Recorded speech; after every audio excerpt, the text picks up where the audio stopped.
Rakshabandhan. Hello friends, ব্লগের শুরুতেই দাদা বলছে লাইক কমেন্ট শেয়ার সাবস্ক্রাইব সব কিছু বলছে। এখন আমরা এসেছি, দেখো ডিউটি থেকেই এসে গেছি, দেখো রুমে যাইনি, দাদাকে রাখি পরাতে এসেছি। আর আজকে কিন্তু এক দুইজন নয়, পুরো 6 জনকে রাখি পরাবো আমি। তো প্রথম এসেছি ওই দাদার রুমে, ডিউটি থেকে যাওয়ার আগেই এসে গেছি।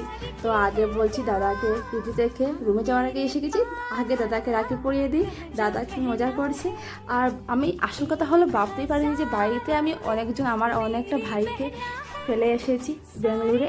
আর এখানে এসে আবার সেম একটু অবাক কাণ্ড হলো, বাড়িতে আমার আর কি কাকাতো ভাই, আমার ভাই 6 জন আছে, আর এখানে এসে সেই আমি 6 জনকে রাখি পরিয়েছি। কোম্পানিতে একজনকে পড়ালাম, এখন এসেছি দাদাকে পড়াতে। আর এই ছোট্ট বাবুসোনাটাকে দেখো কি করছে, ও আগে চকলেটটা ধরতে চাইছে। আর ও কিন্তু ঠাকুরের ভীষণ ভক্ত।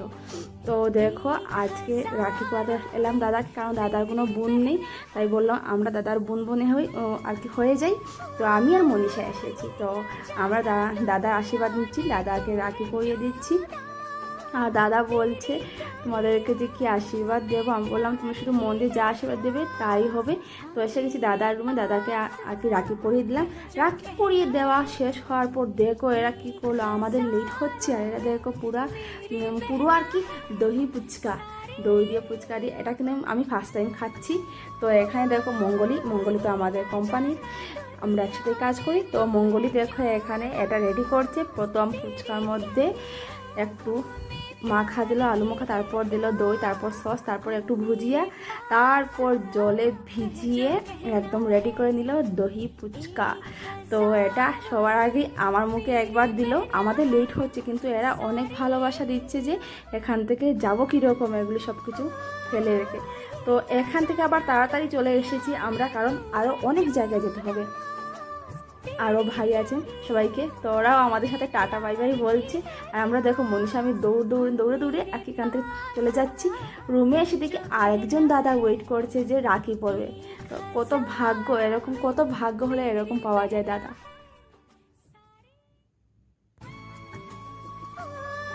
এখন দাদাকে রাখি পরিয়ে দিচ্ছি। তারপর দাদাকে রাখি পরিয়ে দেওয়ার পর আমরা যাব আরেক ভাইয়ের রুমে। তো দেখো আর কি এখানে এসে যে আমার এটাই বেশি খুশি লাগছে যে বাড়িতে অনেক মন খারাপ হচ্ছে। বাড়িতে আমাদের ভাই সবাইকে প্রতি বছর রাখি পরিয়ে দিই, আর এই বছর পারছি না, মন খারাপ লাগছে, ওদেরও মন খারাপ হয়ে আছে। তো এখানে দেখো দাদাদেরকে পেয়ে গেলাম। ওরা অনেক বেশি ভালোবাসে, সবাই অনেক বেশি ভালোবাসে, নিজের বোনের মতো দেখে অনেক বেশি কেয়ার করে। তাই ওদেরকে রাখি না পরিয়ে আর পারলাম না। তো শেষে আমি দাদার আশীর্বাদ নিয়ে নিই। দাদাকে বললাম তুমি এসেছো যে, অনেক খুশি হয়েছি। দাদা নিজে এসে গেছে, আমাদের কষ্ট হচ্ছে যেতে রুমে, তো দেখো দাদা নিজেই এসে গেছে আমাদের রুমে। তো দাদাকে রাখি পরিয়ে দেওয়ার পর দাদা আমাকে বলল, ভুল তোমাকেও একটা রাখি পরিয়ে দিই, যখন তোমাকে কেউ ডিস্টার্ব করবে, যদি কেউ খারাপ কিছু করে, একটা ঘুষি মারবে এই হাত দিয়ে, আর বলবে এই হাতে আমার দাদার শক্তি আছে। দাদা এরকম বলছে, বলে আমার হাতে রাখিটা পরিয়ে দিচ্ছে। তো এই রাখিটা পরে আমার নিজের মনে একটা পাওয়ার আসছে যে সত্যি তো কেউ যদি কোনো কিছু বলে আমি ভয় পাবো না, একদম দাদা যেরকম বলছে সেরকম করবো। কিন্তু তেমনটা না, এটা মজা করছি। দেখো দাদা আমাকে একটা রাখি পরিয়ে দিল। আর তারপর এসে গেছি, দেখো শুভ আমাদের মিষ্টি ভাই, কিন্তু একটু চঞ্চল আছে, ওকে এসেছি রাখি পরাতে। তো ওকে পরিয়ে যাব আরেকজন মামির রুমে যাব। তো ও তো জানো, ওকে তো সবাই দেখো, আগের ব্লগেও দেখেছো অনেকবার। তো অনেক মিষ্টি ভাই একটা, অনেক কিউট। তো ওই ভাইকে এখন রাখি করে দিচ্ছে। ওই ভাইটা কী করেছে জানো, ও ভাই বলছে যে মা কত বোন আছে, আমি সবাইকে দেবো কি, আমার কাছে কি আছে, আমার কাছে তো টাকা নেই, এরকম বলছে। তাও দেখো ও লুকিয়ে আন্টিকে দিয়ে ও রাখি বলছি সরি, কলম এনেছে, আমাদের জন্য গিফট এনেছে। কিন্তু এটা তো আমরা জানি, তাও কিন্তু ও মনে করছে আমরা জানি না। তো ও আমাদের জন্য একটা করে কলম এনেছে।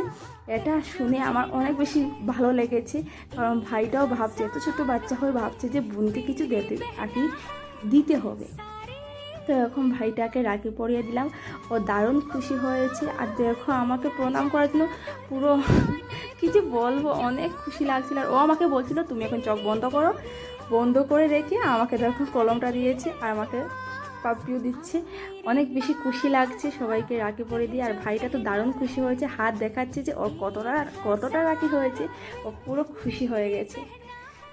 তো এখন বাইকে রাখি পরানো শেষ হয়ে গেছে, তারপর যাচ্ছি এখন আর একজন ভাইয়ের আর একটা মামাতো ভাই আছে, ওর রুমে যাচ্ছি। তো বোন হাতে এগুলি নিয়ে নিল আমাদের নিচের রুমে, আমাদের বিল্ডিংয়ে, একই বিল্ডিংয়ে নিচের রুমে। তো যাচ্ছি ওকে রাখি পরাতে, কিন্তু এই যে আগুন বা ধূপকাঠি এগুলি অনেক ভয় পায়। ও কালো জিনিস আর কি অনেক ভয় পায়, তাছাড়া আগুন ধোঁয়া এগুলি অনেক ভয় পায়। তাও দেখো ওকে কীরকম রাখি পরাচ্ছি, সবার রাখিটা একরকমভাবে পরিয়েছি, কিন্তু ওকে আলাদাভাবে, ওকে একটা আমি টিকা পর্যন্ত লাগিয়ে দিতে পারিনি, এত ভয় পায় আর কি।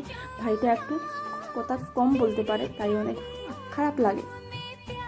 তো ভাইকে যখন চকলেট দিলাম ও একটু খুশি হয়েছে।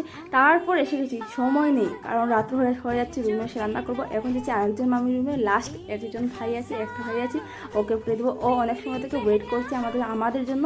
আমরা যখন প্রথমে বেঙ্গলোর এসেছিলাম, ও বলেছিল যে ওকে আমরা ওর বোন, তো ভাইকে তো রাখি পড়াতেই হবে। তো এসেছি দেখো ভাইকে রাখি পড়ার জন্য। ও আমাদেরকে দেখে পুরো খুশি হয়ে গেছে, এত খুশি হয়েছে দেখে যে আমার বোনগুলো এসেছি আমাকে রাখি পড়াতে। ও অনেক খুশি।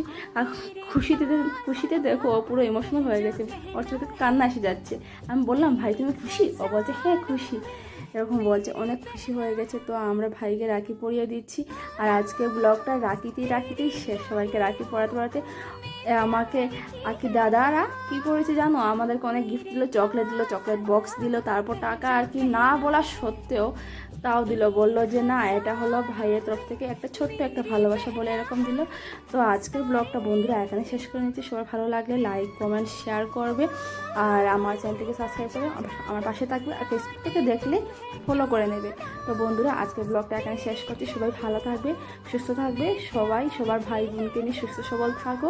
আর সব ভাই সব বোনদের রক্ষা করো, নিজের বোন হোক বা অন্যের বোন, সবাইকে রক্ষা করে থেকো। কেউ বিপদে পড়লে তাকে রক্ষা করো। তো আজকের ব্লগটা এখানেই শেষ। Tata, bye bye.